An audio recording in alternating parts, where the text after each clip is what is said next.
The 583rd edition of the Four Corners podcast starts right now.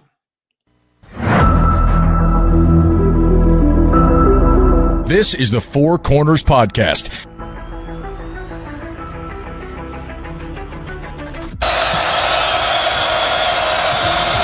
And that could make a difference. Lawson at the buzzer.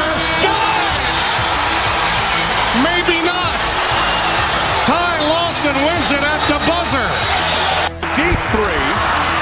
And Green rips down the rebound in traffic. 4-on-1. What a great job.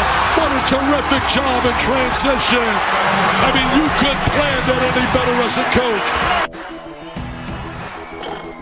Gets the roll. Here we go. Page has it. Carolina down one. 84-83. Page into the front court with 4 seconds. Page to the rim. Got it! He got it! 9/10 of a second to go. Inbounds. Washington gets it to Warren. His full court shot. No good. Marcus Page baby. Does it for the Tar Heels. Carolina wins it. Don't force it if you're Gus. Comes in. Blocked by Meeks. Barry up ahead to Jackson. And he tucks it down for the 5-point lead. Matthews off the mark. And this year the confetti is going to fall for North Carolina. They're not going to be denied this time. Inside 30 overall. Love, top of the key. Oh! Big time delivery. Here are your hosts, Josh Marlowe and Anthony Pagnotta. Hello and welcome into another edition of the Four Corners podcast. We are powered by Carolina Electrical Services. Just Josh here with you guys tonight. Another change in plans on the schedule for us this week. We were wanting to do the What If Series 1990s edition on Tuesday, but Carolina got their ACC schedule for the upcoming season, so we dissected that earlier this week. And then yesterday, Carolina made Kyan and Henri Veesaar available to the media. The first time we've heard two of the more high-profile transfers speak, and I figured y'all want to get to know these two new Tar Heels in a way maybe you haven't gotten to know so far. I've broken down those press conferences. I got 19 sound bites I'm going to bring you here tonight. So we're here to kind of go through both those pressers. Both guys had a lot of fun and interesting things to say, and so that'll be the theme of tonight's episode. We'll look to get back into the What If series sometime early next week.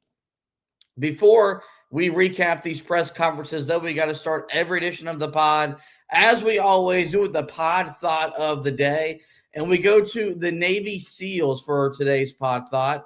And their thought is, quote, "There are two ways to do something, the right way and again," end quote. And I think something that has kind of been a theme for Carolina this offseason, you'll hear it from Kyan and Henri Veesaar here throughout tonight's episode, really honing in on doing the little things, the fundamentals, the little things that don't show up in the stat sheet but really impact the scoreboard, which is what the most important thing is, because you're playing to win basketball games. And so I think you're going to see a much more disciplined team and a team that's going to do the fundamentals in a better way than Carolina did a year ago, because that's what's being drilled into them in practice. That's what they're really honing in on, because the only way to do something is to do it right, and then to do it right over and over and over again. So a great quote there from the Navy SEALs, and one that I do think directly applies to this year's Carolina basketball team. Before we get to those pressers, did just want to take a moment and thank a listener to the radio station. His name is Mr. Bill Warlick. He's on the WFNZ text line. We have interactions with him all the time, and he reached out to me earlier this week wanting to know if I would like to have this 1982 North Carolina basketball yearbook detailing that national championship season. And of course, I said yes. I felt guilty taking it away from him because it's, such a prized possession. But he's getting older and he wants to have some of his collectibles be put into good hands. And not to brag, but I'm a collector of Carolina gear, like I imagine so many of you watching and listening to this podcast are. And so He's sent me some stuff before. I got a great vintage cup as well from him, but I'm really excited to kind of comb through this and then add it to the Carolina shelf, something that is one of my more proud possessions. My dad made a shelf for me, and it's got all my Carolina stuff, all my books and autographs and memorabilia and the like. And so just wanted to thank Mr. Bill Warlick, if he happened to be listening to tonight's edition of the podcast. Your yearbook, sir, it'll be in good hands moving forward. All right, let's now get to tonight's order of business. That's two pressers to come through. We'll start with Kyan Evans because he's the guy I've crushed on the most this offseason. And I think whenever we do start to preview the upcoming year, which isn't too far away, he'll be on the short list of most important, not only transfers that Carolina brought in, but just important players for Carolina to reach their goal of kind of reestablishing themselves as a premier program, not just in the ACC, but across the sport of college basketball. He makes his way to Carolina via the transfer portal after leaving Colorado State. And so the first piece of sound that I'm going to bring to you is, what was the pitch he heard from current head coach Hubert Davis that ultimately landed him in Chapel Hill? I mean, my main things in the portal was just I wanted to be at a winning school, and I wanted to go somewhere that will make a run in March, and that's the main thing for me. And then I think his pitch was honestly that he wants to get back to winning, and he wants to do it now. And so we connected on that, and then what better place than UNC? We've talked so much this offseason about the sense of urgency that exists around Hubert Davis. He even admitted it in his presser last week that we recapped. He knows he has to win, and he knows he has to win big this year to really solidify himself as the head coach of this program for the foreseeable future. And what stinks is that in this nature, this climate of college basketball, he's going to rely on a lot of new faces to do that. You know, you got 10 newcomers to the roster, 6 transfers, an international pro, and then, of course, the freshmen. So, and Kyan Evans is going to be a big part of that, and hopefully he lives up to the hype, not only from me, but from others that believe he's ready to take that next step after playing at a really high level the last 13, 14 games last year for the Colorado State Rams. The second piece of audio from Kyan Evans is dating back to his time there with Colorado State. He played with a first-round pick in Nick Clifford, and he talked about how playing with a talent level like that will help his transition as he transitions to playing here at UNC. Playing with Nick was obviously amazing. He's obviously is what he is. He's a first-round draft pick for a reason. And so, yeah, playing with him just helps me understand to play with other players. I mean, Seth, Luka, like everybody. We had a lot of dudes here, so it's always good to play with better players. So it's definitely a good learning experience. It might be one of the rare cases where he may have played with the better talent at Colorado State than he'll play with here at Carolina, because I don't know if there's a first-round talent outside of Caleb Wilson on this roster right now. The difference, though, is that he'll be surrounded by better talent up and down the roster. This is the most talent that Kyan Evans will have played with from 1 through 15. And so that experience of having played with a former first-round pick, I do think will bode well for him as he learns to play with Caleb Wilson, who's going to be a lottery pick, I believe, in next year's draft.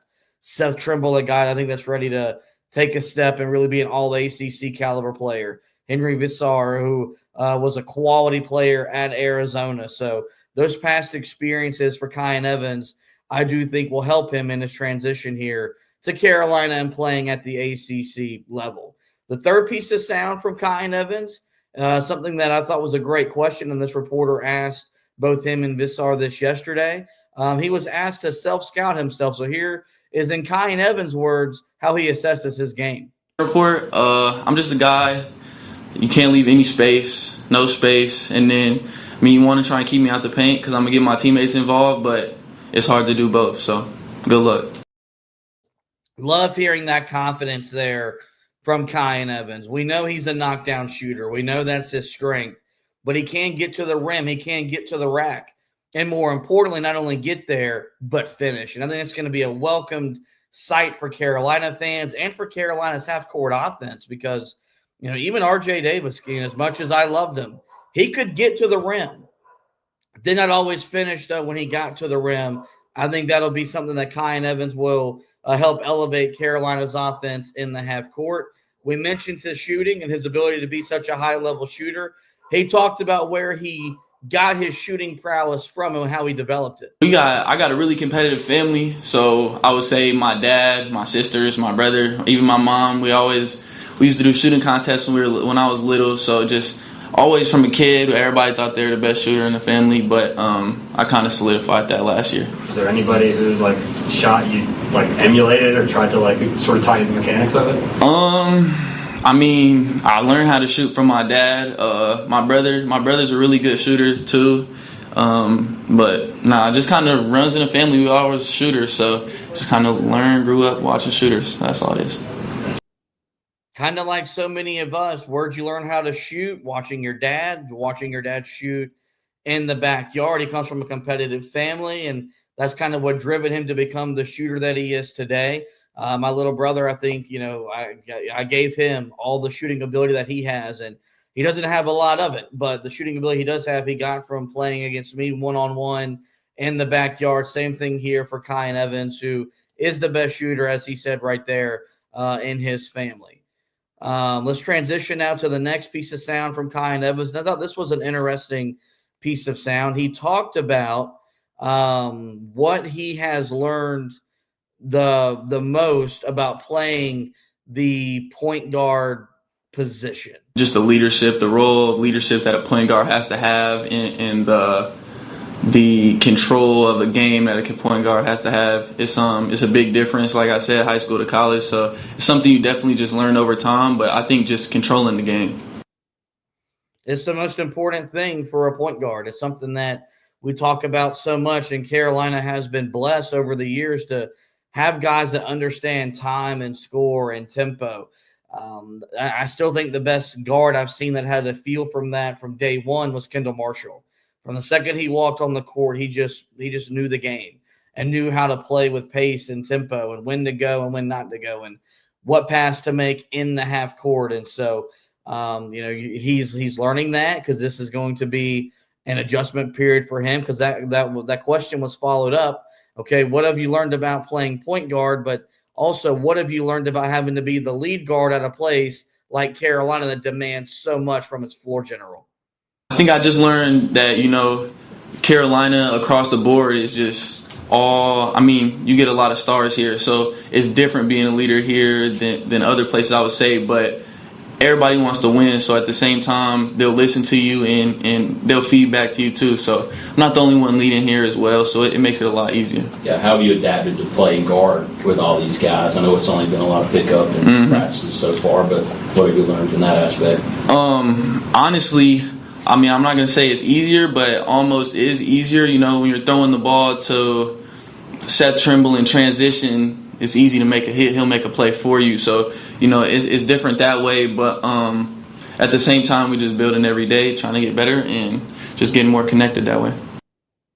This is something I talk about so much when I believe a player is poised to really take that step in the portal. It's because when you come to a place like Carolina, you're surrounded by better talent than where you played at previously. So he didn't want to take a dig at Colorado State, but he said, look, my job is easier here because I'm playing with better players.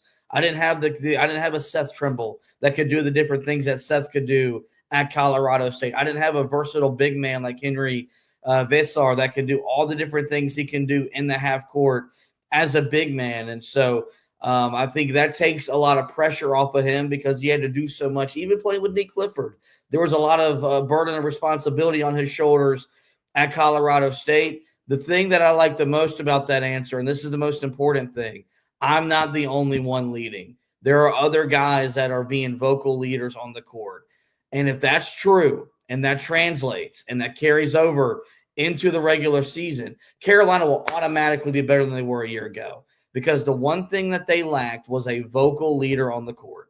And as much as it hurt me to point out R.J. Davis, when you're a 2,000-point scorer, when you're a fifth-year senior at Carolina, that job, whether you want it or not, falls on your shoulders. And there was a reluctance from R.J. Davis to lead with his lips. He led with his play. He led with his effort. But there was never that time where when someone didn't run back on defense, when they miscommunicated a ball screen, no matter what it was, he didn't speak up. He didn't say, hey, he didn't hold someone accountable. I think it has to be different this year. It sounds like it already is different. And if that is the case, that does bode well, I think, for Carolina, both in the short term and in the long term. A big talking point this offseason with the arrival of Kyan Evans, you also added in Jaden Young as well from Virginia Tech, is how is this backcourt going to shake out? Who's going to handle the ball? Who's going to be the lead guard with the senior like Seth Trimble back on the roster? And Kyan Evans addressed how the ball, the ball sharing responsibilities will be distributed. To be honest, we're not really sure yet. I think I'm a point guard, so I'm gonna do what a point guard does, and I'm gonna handle the ball. But I think they'll handle the ball as well. And I think HD is just gonna put us in the best position to be successful, and whatever that is, I don't know what it looks like now, but I think we'll all be pretty good at it, and we'll excel at it.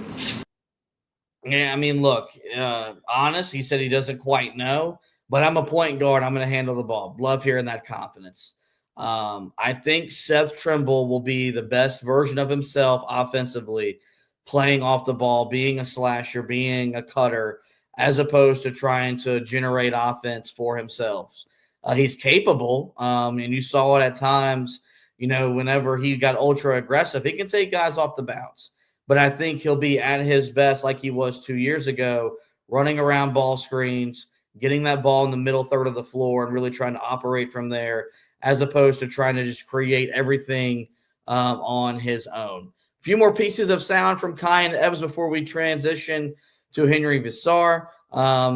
He's talked a lot about himself and what led him to Chapel Hill, but now he also had the opportunity to talk about some of his teammates, and we'll start first with his assessment of five-star freshman Caleb Wilson. I mean, Caleb, he's obviously, we all know he's extremely skilled and extremely skilled. But a lot of times with young stars, you never know what their mindset will be like, how hard they're going to work. And he's a guy that honestly is off the charts on all levels. So he's a guy I'm not really worried about in any way. And, he surprised me with some things. He's obviously a freak athlete, but he's got a little dog in him. He's going to yell at you if he dunks on you. So I really like that about him for sure. But he'll be special this year, definitely.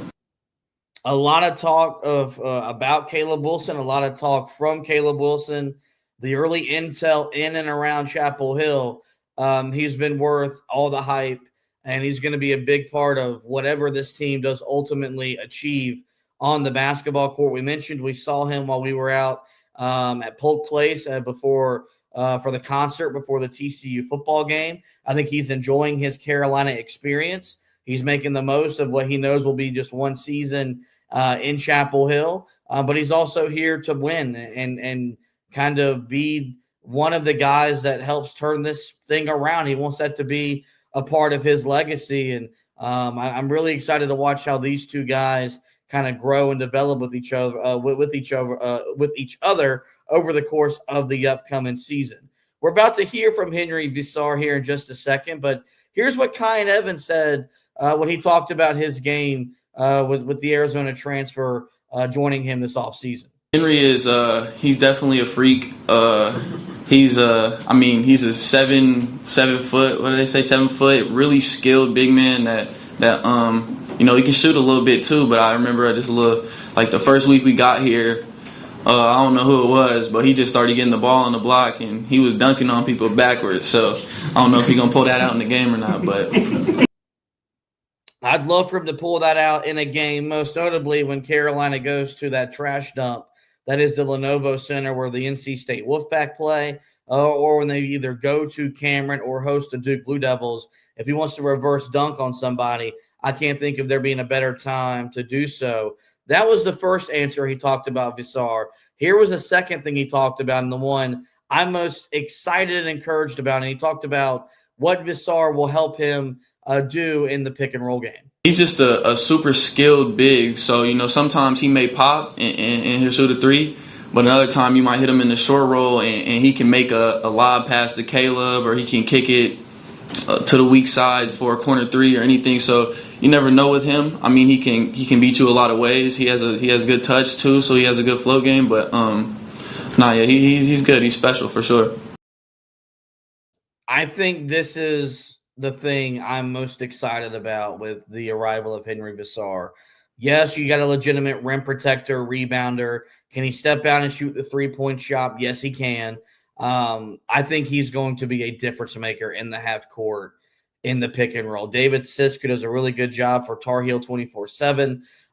He put a video up about 2-3 weeks ago, just kind of detailing the way that he was used at Arizona. And I would hope that Hubert Davis and his staff have poured over that film and they're incorporating that into what they're going to do with him at Carolina, because they could play a two-man game. That's how good he is in the half court, man. He's a great screen setter. He's going to free Kyan Evans up to get off quality looks from behind the three-point line. But I think he rolls hard. He's got a soft touch. And when he gets to the rim, he converts, or he gets fouled, or he converts and gets fouled. And so really excited to see what those two guys look like in the pick and roll game. And I hope that is something that Hubert Davis and this coaching staff do incorporate into the offense here for the upcoming season. Speaking of Veesaar, let's go ahead and transition right now to his press conference. He also spent about 15 minutes or so with the local media. Remember, this is a guy that comes from Europe, over from Estonia, did play his college basketball at Arizona before making his way to Carolina. And he was asked about his basketball journey that has led him now to Chapel Hill. I started practicing first when I was 8 years old, but as long as I can remember, I've always had a basketball in my hand.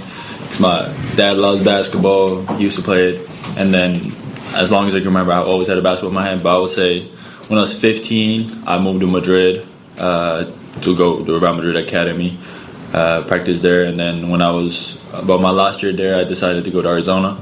And I was there 3 years, and now I'm here. And you're talking about a guy that is still in his early 20s, but basketball has taken him kind of already all over the world in more ways than one. And he has dreams and aspirations of getting to the NBA. That's one of the reasons why he came to Carolina. He felt like they could get him to the NBA in a much better manner than what Arizona can do for him. And so I thought that was just a fun, unique answer, because we got to get to know these guys. And the quicker that we get to know them as fans, the quicker we'll fall in love with them. Same thing with their teammates. The quicker that they bond together off the court, the quicker they'll bond together on the court and become the team that we want and what we need them to be. I thought this was an interesting question, and I thought he gave a great answer. Given how much time he spent playing basketball in Europe, he talked about the biggest adjustment he had to make from playing basketball overseas as compared to here in the States. I would say the biggest thing is being strong with the ball, because I would say in Europe, like if they literally touch your wrist or they touch your hand right here, like they're gonna call it a foul automatically, or like you can't even really go with two hands for a rake in Europe because they will just assume that you got your hand as well. But in the U.S., they don't really call it, so you have to kind of keep the ball always high and be strong with it when you drive, because I would say it's normal to get fouled. Somebody's gonna hit your arm, you just gotta go play through it, and that's something I think as a freshman I definitely struggle with. Something that we've always heard about overseas players, they're soft because the game in Europe is much more finesse. And he's not wrong. Although if you watch Olympic basketball, if you get into some of the FIBA competitions, there are some things overseas I like about the way they play the game as opposed to the way that we play the game here in the States. But it's more physical here, even at the college level. It's more physical at college than it is in some of those overseas leagues, even the NBA. Where it's as finesse as it's ever been. It's still a much more physical game. And I think you have to like and respect the fact that Henri acknowledged that. And that's something that he's worked on during his time over here, and is just having to learn to play tougher, play stronger with the basketball. And that'll be something he'll need to do with some of the bigs he'll have to fight through this year in his lone year in the ACC. Let's now get to his transfer portal experience. He was asked when he entered the portal if he had Carolina on his mind from the beginning. I did not have any place in mind specifically when I entered the portal because it was almost right after the season. We had just lost a game. I kind of was getting used to that. We just had ended the season. It was a hard loss. But I would say just coming on campus, talking to coaches. Obviously, my goal is to get to the NBA, and having all these coaches that being in the NBA level, a coach at the NBA level, they're all great minds. They kind of know what you need to do. And just seeing the campus, seeing the fans here, it just felt different. And, like, the whole city felt like a great place to be. And, like, it just is an amazing place to play basketball at. Because you didn't visit anywhere else, did you? No, I just visited here. Yeah, and I think it also helped the fact that upon his portal entry, he became primary target number one, the most important transfer for Hubert Davis once he entered the portal. So, I would believe because of the way Carolina operates, there was no contact prior to him entering the portal. There are some schools that do that. I don't think Carolina is one of them. This was just one that when he entered, Carolina jumped on the boat considering they were already home from the NCAA tournament, that round of 64 loss to Ole Miss, and they were able to really get this thing done in a quick manner, get him into Chapel Hill and start really building their transfer portal class around him because even with the departure of R.J. Davis, bringing in a legitimate big man was objective number one. Veesaar fit the criteria, and that's why he landed in Chapel Hill as quickly as he did. Another reason why he came to Carolina, though, is because of Seth Trimble, and he talked about the role that the returning senior guard had in his eventual decision to transfer to Carolina. That was very key for it because he was one of the returning guards, and I kind of just talked to him on my visit and kind of see where he was at and how he saw Chapel Hill and kind of seeing what the role he's going to have next year and what he wanted to be in, and kind of talking to like Coach Davis about it too, because I definitely watched a couple tapes of Seth playing. Obviously, I've seen a couple games of his, but I kind of wanted to see more of it and how he really facilitates. And him, the way he goes downhill, I think we're gonna complement each other so great. I'm gonna be able to pop. He's gonna have more room to go downhill, and he's an amazing passer, like off the pick and rolls. He sees the pocket pass really good. We have all summer worked on it, and like he's very good at seeing lobs late. And the bigs kind of have to respect his athleticism because he's a freak athlete. Like he can dunk on anybody if they're 7 foot or not. So they have to make the decision early, so that opens up the passes late. Yeah, I think I talked about it when we were playing the audio there of Kyan Evans. I think Veesaar is going to be a great addition for Seth Trimble as well. I think they'll really complement each other because I think Seth Trimble will know how to use him and be able to get him the ball where he wants to get the ball. But I think, Seth's ability to pass, that lob will maybe open up some free points for Carolina, those pocket passes that Carolina's really struggled at. I think that'll be something that he thrives in. I think when Seth, drives the lane, draws the big man, that ability just to drop that pass off for an easy two.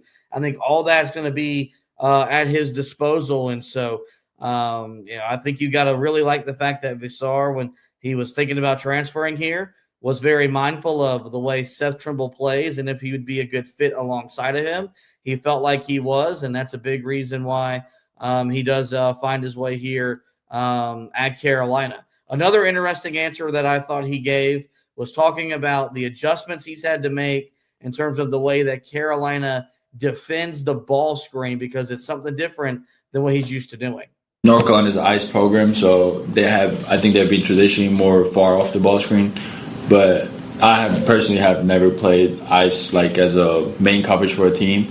So I definitely have asked so many questions from ex-players to Hubert Davis every day. And I think we have kind of found a good medium of starting at the ball level and working down from there. So you soften like how the guard can just downhill sprint down, and you kind of soften that end. But obviously, then more people need to be pulled in, and they kind of have to help or bump the roller. So it's a little bit different.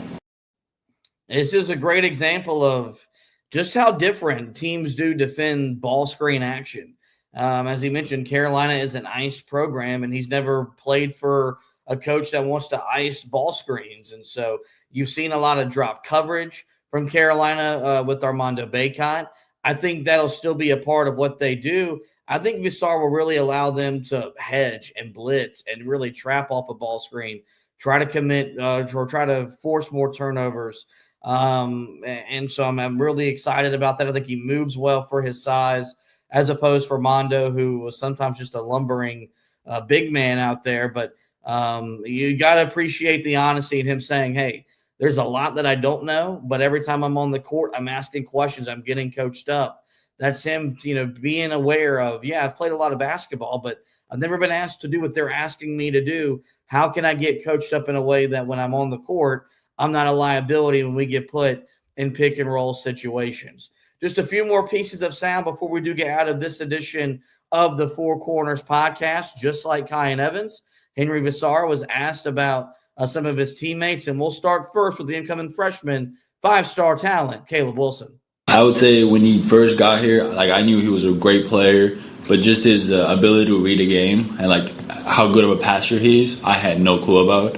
And just the first couple of practices, I was in awe, and I was like, this is great playing with him, being on the same team, because he was throwing me loves. He could see fast break, he would push the ball and give you a bounce pass, and you're like, he really plays like a wing or a guard, who's supposed to be a playmaker, because he'll push the ball and throw it ahead, and he's really good at it. That's probably the biggest surprise I had about him. Yeah, really just excited to see just how Caleb Wilson, I think, meshes with all the guys that he has with them around him. I think he benefits. Hubert Davis talked about this last week. You've got experience around the best talent on the roster. You got a fourth-year guard like Seth Trimble. You've got a Kyan Evans that's played in big moments in the NCAA tournament. Veesaar's coming from a winning program like Arizona. But it really does tell you just kind of the talent that Carolina is dealing with when you're hearing these guys that have played with some really good college basketball players. And even Caleb Wilson has impressed in just a short time. And I think it's why we're all excited to see what he looks like once this season does get underway. We heard Kyan Evans talk about Henri Veesaar and what he'll do for him. Veesaar talked about the connection he's building with the transfer point guard from Colorado State. I think we have had a great connection over the summer, built a great connection. It's been I think we both have to first adjust to each other, playing out of pick and rolls, and just kind of learning about the way we like to play, because he definitely needs the space to shoot, and kind of he's really good at it whenever anybody goes under. So in practice, whenever I can, if I see anybody trying to decide if they should go over or under, I will try to maybe take a step higher. That way I can just stay there in front of him, let him shoot behind me, because that way there's no contest, and he shoots it at such a high rate and so efficiently that I think it's very hard for other teams to guard. And when he gets downhill, he's a really good floater, and he's such a good decision maker, and he stays very patient that it's amazing playing with him. You guys know I get excited about the little things with the game of basketball. I'm a junkie. I love it.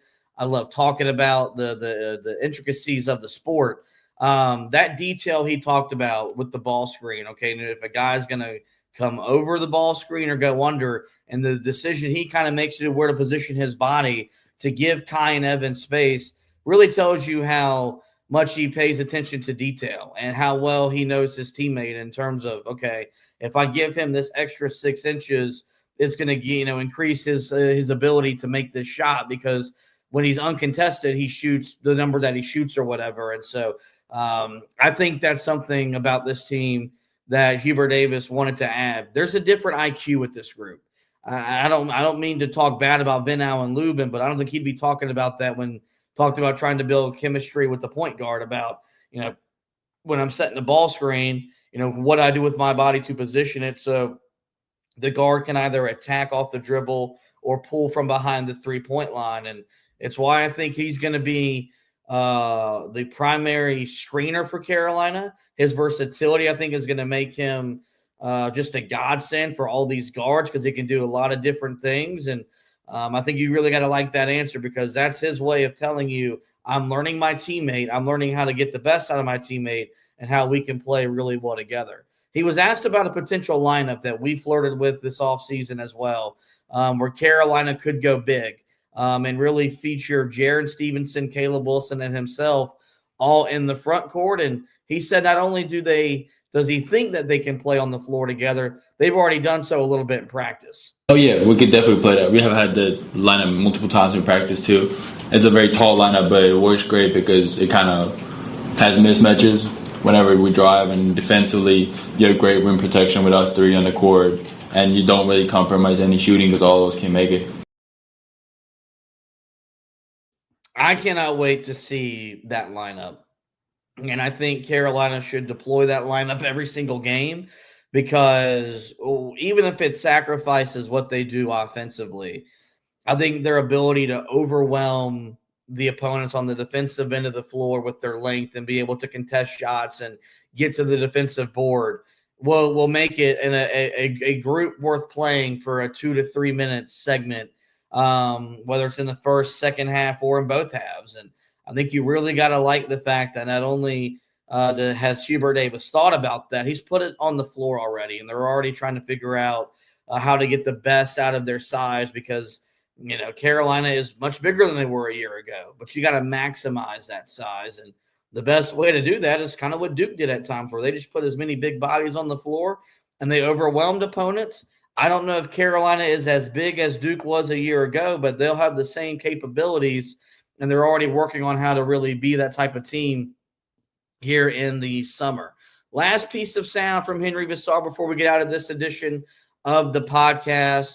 Luka Bogovac is officially a Tar Heel. He's in campus. He's in classes, and he was asked what stands out most about his game. How under control he's at all times. When he's maneuvering pick and rolls, he nothing can really speed him up. He kind of stays at the free throw line, make his decision. He will go for a jumper or floaters or pass out of it, but he's very under control. You can't really speed him up. I think that's one of his great qualities. That's going to be the benefit of having a 21-year-old freshman on your roster, is that he's played so much basketball professionally that there might be an environment or two when he first goes to Cameron. Maybe it's just a little jarring, even though you look at some of the overseas environments, and they're just as crazy and as passionate as you see throughout college basketball here in the States. But I think he's going to be fazed by a lot, and I think he'll play with a calmness that will really rub off on his teammates. And I think he'll play with the emotions that will benefit this team when things are going bad. But I think he'll also have the fire whenever things need to be changed up in a big way. And so, this team, as we sit here today, there's a good feeling about them. I think this group likes one another. I think they're excited to get to play with one another. More importantly, I think they're motivated to win together. And that's something that you hear Kyan Evans talk about. When you come here, you want to win, you expect to win. Veesaar talked about it as well, so on and so forth. And so, we're getting closer and closer to the official start of spring practice, but fall practice that'll open up later this month. And before you know it, we'll be getting ready for exhibitions and the preseason stuff. So, we're still giving football all of our attention, as we rightfully should, in terms of what we're watching as Carolina fans. But basketball season is creeping up upon us, and I know the excitement, at least for me, there is starting to build. With that, guys, it is going to wrap up this edition of the Four Corners Podcast. In the meantime, we will direct you guys to the website. That's HeelToughBlog.com. You can go read about Carolina's ACC basketball schedule if you would like. I wrote about that earlier this week, so you can go and check that article out. It's football game week. Richmond comes to Kyan Stadium this Saturday at 3:30.